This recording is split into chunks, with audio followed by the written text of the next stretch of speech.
নমস্কাৰ, মই ৰাজকুমাৰ। আশা কৰোঁ আপোনালোক সকলোৱে ভালে আছে। পোনপ্ৰথমতে মোৰ চেনেল ৰাজকুমাৰ ডেকালে আপোনালোকক সকলোকে স্বাগতম জনাইছোঁ। তো আজি আন এটা নতুন ভিডিঅ'লৈ আপোনালোকৰ মাজলৈ আহিছোঁ। আজিৰ ভিডিঅ'টো বহুত ইম্পৰ্টেণ্ট ভিডিঅ' হয় আৰু আজিৰ ভিডিঅ'টো ষ্টাৰ্ট কৰাৰ আগত মোক যোৱা ভিডিঅ'বিলাকত যেনেদৰে আপোনালোকে ছাপোৰ্ট কৰিছে, চ' তাৰ কাৰণে বহুত বহুত ধন্যবাদ। আৰু আশা কৰোঁ মোৰ আগৰ আহিবলগীয়া ভিডিঅ'বিলাকতো মোক ঠিক তেনেদৰেই আপোনালোকে মৰম ছাপোৰ্ট কৰি যাব। আৰু যদি মোৰ চেনেলটোত যদি আপুনি নিউ হয় তেনেহ'লে চেনেলটো ছাবস্ক্ৰাইব কৰি দিব আৰু লগতে বেল আইকনটো দবাই দিব, কিয়নো মই যিমান নতুন ভিডিঅ'বিলাক আপডেট দি থাকোঁ যাতে আপুনি নটিফিকেশ্যনবিলাক পাই থাকে আৰু ভিডিঅ'বিলাক চাব পাৰে। আৰু মই যোৱা ভিডিঅ'টোত কথা পাতিছিলোঁ মেইনলি আপোনাৰ প্লেটোৰ ওপৰত। প্লেটো হয় কি, ইয়াক কেনেদৰে ভাঙিব পাৰি, চ' তাৰে ওপৰত কথা পাতিছিলোঁ। যদি আপোনালোকে ভিডিঅ'টো চাইছে তেনেহ'লে গম পাব, আৰু যদি চোৱা নাই মই এইটো ভিডিঅ'ৰ ডিছক্ৰিপশ্যনত লিংকটো দি দিম, তেনেহ'লে আপোনালোকে তাত গৈ লিংকটো ক্লিক কৰি চাব পাৰিব। তো আজিৰ যিটো ভিডিঅ' আমি আৰম্ভ কৰিম ভাবিছোঁ, আজিৰ যিটো টপিকৰ ওপৰত কথা পাতিম বুলি ভাবিছোঁ আপোনালোকৰ লগত, চ' সেই টপিকটো বহুত ইম্পৰ্টেণ্ট হয়, বহুতেই ইম্পৰ্টেণ্ট। আৰু তেওঁলোকৰ কাৰণে বেছি ইম্পৰ্টেণ্ট যিয়ে ফিটনেছ জাৰ্ণিৰ লগত জড়িত হৈ আছে, হয়, যিয়ে ফিটনেছ জাৰ্ণিৰ লগত জড়িত হৈ আছে আৰু লগতে যিয়ে নিজৰ স্বাস্থ্যৰ কাৰণে সজাগ হয়, চ' তেখেতসকলৰ কাৰণে বহুত ইম্পৰ্টেণ্ট হয় আজিৰ ভিডিঅ'টো। আজিৰ ভিডিঅ'টোত আমি কথা পাতিম মেদবহুলতাৰ ওপৰত। চ' চাগে গম পায় মেদবহুলতা, গমেই পায় আপোনালোকে কি হয় মেদবহুলতা, অবিচিটি যিটো কয়, অভাৰ ৱেইট যিটো ওপৰত হয় অবিচিটি, মানে লগতকৈ যদি আপোনাৰ বহুত বেছি ওজন থাকে তেনেহ'লে সেইটো মেদবহুলতা বুলি কোৱা হয়, ঠিক আছে।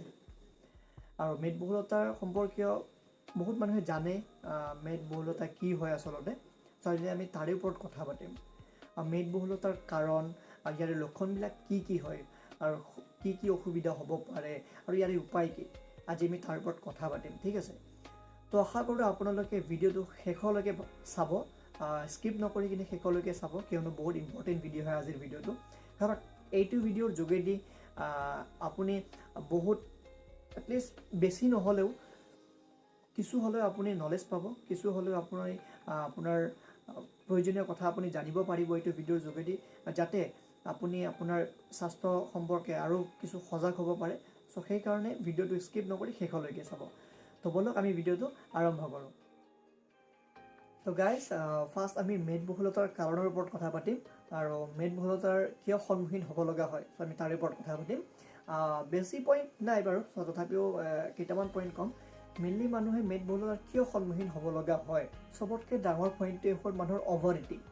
যদি আপুনি আপোনাৰ জোখতকৈ যদি অধিক খাদ্য খায় তেতিয়া এইটো সমস্যাৰ সন্মুখীন হয়, মেদবহুলতাৰ মানে সন্মুখীন হ'ব লগা হয়। মানে যদি আপোনাৰ হিচাপতকৈ বহুত বেছি খায়, যদি আনহেল্থি ফুড লৈ আছে, যদি তেলৰ বস্তু যদি বেছি খাই আছে, চ' তাৰ ফলত মানুহ মেদবহুলতাৰ সন্মুখীন হ'ব লগা হয়, মানে ওজনটো লগাতকৈ বহুত বেছি বাঢ়ি যায়। আৰু যেতিয়া আপুনি ধৰি লওক আপোনাৰ এক্সাৰচাইজ ইৰেগুলাৰ হয়, আপোনাৰ যদি ৰেগুলাৰ এক্সাৰচাইজ নহয়, যদি আপোনাৰ খানা পিনাৰ টাইম টেবুল নাথাকে, টাইম ইৰেগুলাৰ হয়, চ' তেতিয়াও আপুনি এইটো সমস্যাৰ সন্মুখীন হয়। তাইৰ লগত বহুত মানুহ এনেকুৱা আছে বেছি ফূৰ্তিৰ টাইমত বেছি এক্সাইটেড থাকিলেও বহুত বেছি খাই দিয়ে লগাতকৈ, যাৰ ফলত মানে কি এইটো প্ৰব্লেম ফেচ কৰিব লগা হ'ব পাৰে।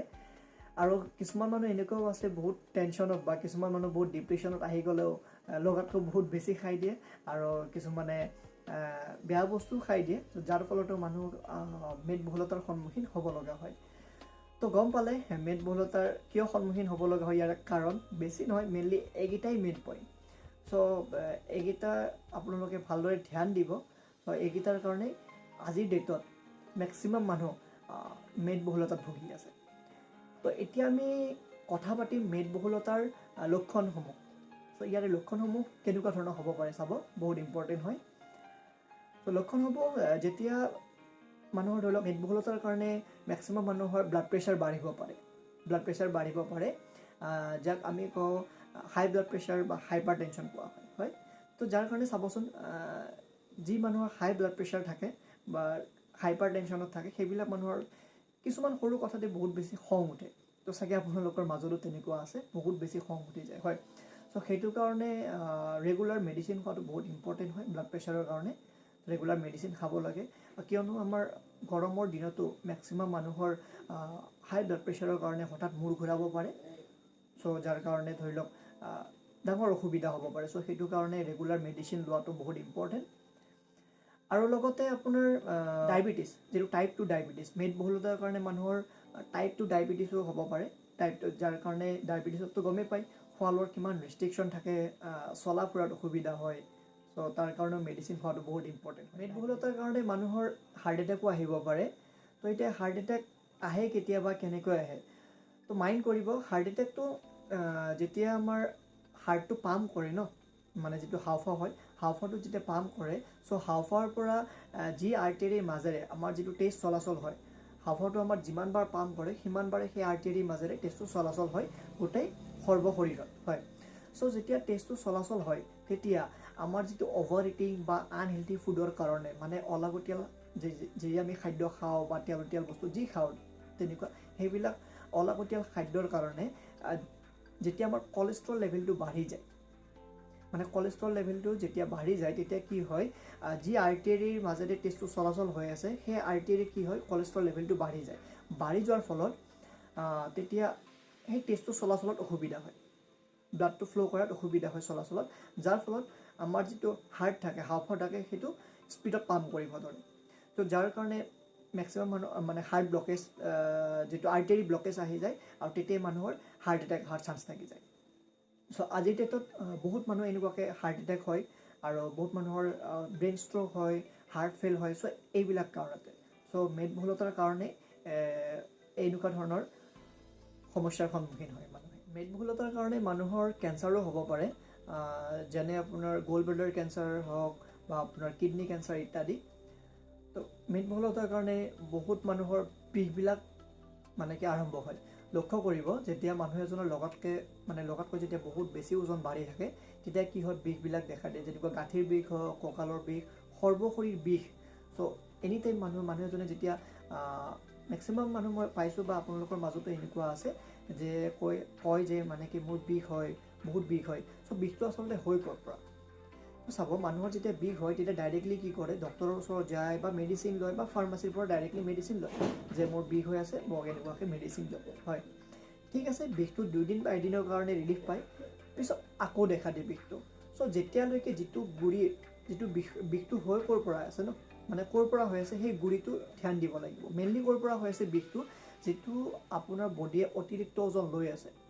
ছাপ'জ আপোনাৰ একৰ্ডিং টু হাইট আপোনাৰ ওজন থাকিব লাগে ধৰি লওক 60 কেজি। চ' আপোনাৰ ধৰি লওক ওজন আছে 75 কেজি, 80 কেজি। চ' আপুনি যদি লগাতকৈ 15-20 কেজি ওজন বেছি লৈ আছে, চ' স্বাভাৱিক কথা আপোনাৰ বডি পেইন কৰিবই, বডিৰ বিষ হ'বই, গাঁঠিৰ বিষ হ'বই, হাতীৰ বিষ হ'বই, যাৰ কাৰণে আপুনি যিকোনো মেডিচিন খালেও কম সময়ৰ কাৰণে ৰিলিফ পাব, পিছত আকৌ হ'ব। ঠিক আছে, চ' সেইটো এটা মেদবহুলতাৰ মেইনলি কাৰণ হয় এইবিলাক। আচলতে চাব, যেতিয়া আপোনাৰ যদি 15-20 কেজিৰ ওজনৰ ছাপ'জ চাউলৰ বস্তা এটা আপোনাক যদি ৰেগুলাৰ লৈ ফুৰিব দিওঁ, আপুনি লৈ ফুৰিব পাৰিব নেকি? কেতিয়াও নোৱাৰে। কিন্তু আপুনি লৈ ফুৰি আছে, যাৰ কাৰণে আপোনাৰ কি হৈ আছে, বিষটো বহুত বেছি হৈ যায়, মানুহৰ বডি পেইনটো বহুত বেছি হয়। চ' এইটো এটা আপোনাৰ মেদবহুলতাৰ কাৰণ হয়। মেদবহুলতাৰ কাৰণে বেছিভাগ ছোৱালী আৰু মহিলাৰ ক্ষেত্ৰত PCOD প্ৰব্লেমটো দেখা দিয়ে। PCOD সমস্যা শুনিছে আপোনালোকে নামটো।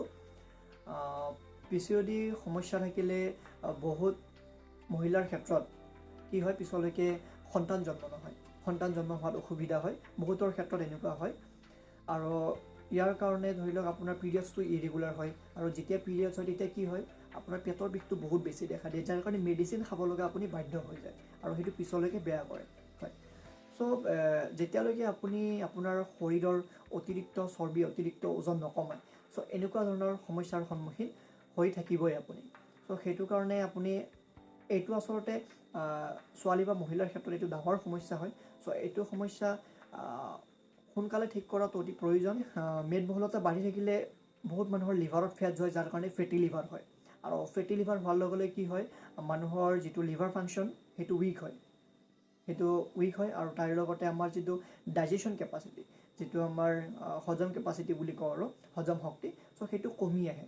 কমি অহাৰ ফলত কি হয়, মানুহৰ গেষ্ট্ৰিক প্ৰব্লেম, আপোনাৰ এচিডিটি, যাৰ ফলত কি হয়, মানুহৰ অলপ খালেই ভোকটো নাইকিয়া হয়, কিছুমানৰ কেতিয়াবা উল্টা হ'লে অভাৰ গেছ হয়, কিছুমানৰ বুকুত জ্বলা পোৰা কৰে, যাৰ ফলত মানে কি ধৰি লওক গেষ্ট্ৰিক প্ৰব্লেম থাকিলে কিছুমানৰ শৌচটো ক্লিয়াৰ নাথাকে, পিছলৈকে পাইলছৰ প্ৰব্লেম হোৱাৰ চান্স থাকে, হয়।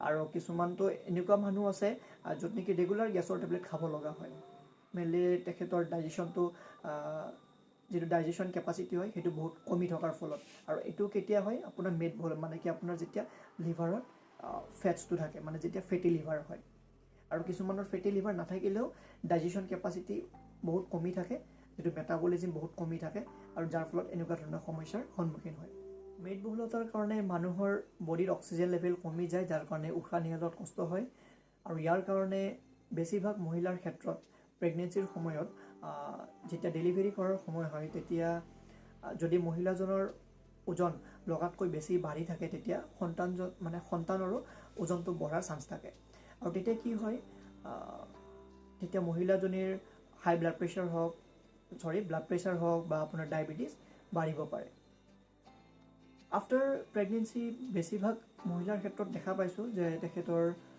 মেদবহুলতাৰ কাৰণে তেখেতৰ ছাপ'জ হিমগ্ল'বিন কমি যায় লগতে আইৰণ কমি যায় বহুত মানুহ দুৰ্বল হয় চ' এইবিলাক সমস্যাৰ বহুত সন্মুখীন হয় চ' সেইটো কাৰণে ডিউৰিং প্ৰেগনেন্সি বা বিফ'ৰ প্ৰেগনেন্সি তেখেতৰ খোৱা লোৱাত ধ্যান দিয়া বহুত ইম্পৰ্টেণ্ট হয় আৰু ভাল খাদ্য আৰু সেইটো টাইমত ডিউৰিং প্ৰেগনেন্সি পুষ্টিকৰ খাদ্য খোৱাটো বহুত প্ৰয়োজন হয় আৰু তাৰ লগতে যিটো প্ৰপাৰ ৰেষ্ট কৰাটো বহুত ইম্পৰ্টেণ্ট আৰু বহুত মানুহ দেখা পাইছোঁ এনেকুৱা বহুত মানুহ বুলি নহয় মেক্সিমাম কি ক'ব গ'লে সকলোৰে ক্ষেত্ৰত এইটো হয় যেতিয়া আপুনি মেদবহুলতাত ভুগি থাকে তেতিয়া নিজৰ সেলফ কনফিডেন্সটো কমি থাকে এইটো চবতকৈ ডাঙৰ কথা হয় চ' সেলফ কনফিডেন্স কমি থাকে কাৰণ কিয়নো যিকোনো ধৰণৰ আপুনি খেলা খেলিব নোৱাৰে ক্ৰিকেট হওক ফুটবল হওক যিকোনো ধৰণৰ খেলা খেলিব নোৱাৰে আপুনি ভালকৈ দৌৰিব নোৱাৰে তাৰ লগত আপুনি ভালদৰে কাম কৰিব নোৱাৰে যিকোনো কিবা এটা কাম কৰিলে আপোনাৰ ভাগৰটো বেছি অনুভৱ কৰিব পাৰে চ' মেইনলি সেলফ কনফিডেন্স বহুত কমি আহে যাৰ ফলত মানুহ এজন ডিপ্ৰেশ্যনত যোৱাৰ চান্স থাকি যায় চ' সেইটো কাৰণে মেদবহুলতাৰ পৰা দূৰত থকাটো বহুত প্ৰয়োজন তো বুজি পালে মেদবহুলতাৰ লক্ষণবিলাক কেনেকুৱা কি হ'ব পাৰে ক'ব গ'লে বহুত মানুহে বহুত অসুবিধাৰ সন্মুখীন হয় তো এতিয়া আমি কথা পাতিম ইয়াৰে উপায় বহুত আছে চ' তথাপি মই চাৰিটা যিটো ভাবিব লগা উপায় যিটো প্ৰয়োজনীয় উপায় সেই চাৰিটা মই পইণ্ট ক'ম বাৰু আপোনালোকক চবতকৈ ডাঙৰ পইণ্টটো হ'ল আপোনালোকৰ খোৱা লোৱা খাদ্য মেইন খোৱা লোৱা খাদ্যটো বহুত ইম্পৰ্টেণ্ট তাতে ধ্যান দিব লাগিব আপোনাৰ যিটো খোৱা লোৱাৰ ডায়েট প্লেন আপুনি ভাল খাদ্য খাব লাগিব ভাল পুষ্টিকৰ খাদ্য খাব লাগিব আপুনি তেলৰ বস্তু বেছি খাব নোৱাৰে তাৰ লগত টাইম টু টাইম আপুনি খানা খাব লাগিব লগতে আপোনাক একৰ্ডিং টু ৱেইট মানুহ এজনক যিখিনি পানীৰ দৰকাৰ চ' সেই প্ৰপাৰ পানী আপুনি ৰেগুলাৰ খাব লাগিব লগতে আপুনি ঘৰত থকা টাইমখিনি যিমান পাৰে কুহুমীয়া গৰম পানী খাব ফ্ৰিজৰ পানীটো নাখাব প্ৰপাৰ ৰেষ্ট মানুহ এজনক 6 ঘণ্টাৰ পৰা 8 ঘণ্টা যিটো ৰেষ্টৰ দৰকাৰ চ' প্ৰপাৰ ৰেষ্ট কৰিব লাগিব আৰু তাৰে লগত ডেইলি বেচিছত যিটো আমাৰ 20% এক্সাৰচাইজৰ দৰকাৰ হয় চ' সেই 20% এক্সাৰচাইজটো কৰা বহুত ইম্পৰ্টেণ্ট হয় এক্সাৰচাইজত আপুনি য়োগা কৰিব পাৰে এৰবিক হওক জুম্বা হওক যিকোনো ধৰণৰ এক্সাৰচাইজ আপুনি কৰিব পাৰে তো আশা কৰোঁ আপোনালোকে আজিৰ এই ভিডিঅ'টো ভাল পাইছে আৰু যদিহে ভাল পাইছে তেনেহ'লে লাইক কমেণ্ট কৰি জনাব আৰু যদি ভিডিঅ'টো বেলেগৰ কাৰণে ইম্পৰ্টেণ্ট বুলি ভাবিছে তেনেহ'লে শ্বেয়াৰ কৰি দিব তো আজিৰ ভিডিঅ'টো এইখিনিয়ে আকৌ নেক্সট ভিডিঅ'ত লগ পাম stay healthy stay safe thank you very much